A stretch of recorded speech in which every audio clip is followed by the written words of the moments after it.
Hali ya taharuki imetokea katika mtaa wa Kambi ya Chupa katika kata ya Baraa iliyopo katika jiji la Arusha baada ya mwanaume mmoja aliyefahamika kwa jina la Bendera kudaiwa ya kwamba alijinyonga akiwa ndani na mke wake, huku chanzo halisi kilichosababisha yeye kujinyonga kikiwa bado hakijajulikana.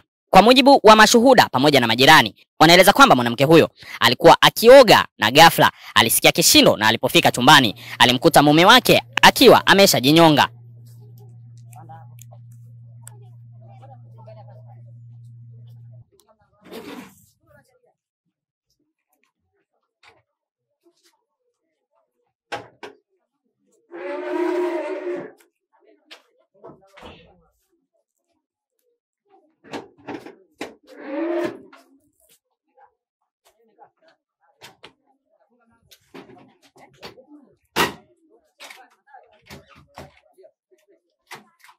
Kilichotokea ni tumekuta jirani yangu amejinyonga kama wanavyosema amejinyonga.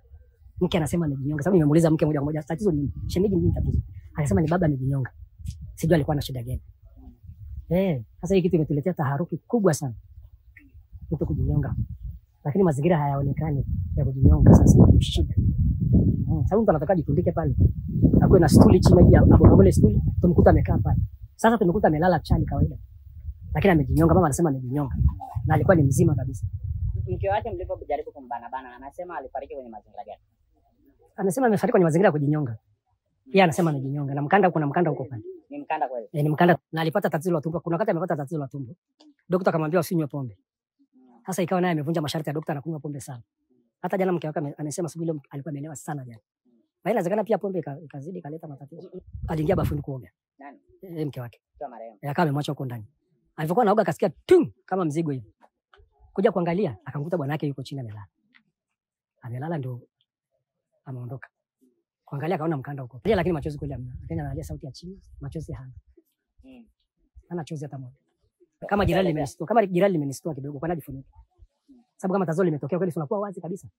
Unakuwa wazi sasa anajifunika ile, sijajua maana kujifunika ni nini. Ni changamoto kwangu hilo swali pia. Na alikunipendeza mimi sana.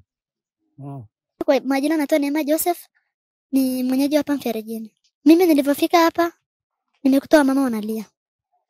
Nikauliza ni nini shida? Baba nani amejinyonga?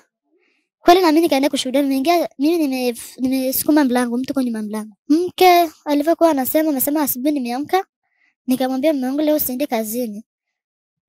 Jana umelewa sana, leo usiende kazini. Na mke anavyosema mume wake amesema basi nipikie uji. Nikamwambia sasa ngoja kwanza nikaoge, maana kuna mteja kanipigia simu, kuna mzigo nampelekea.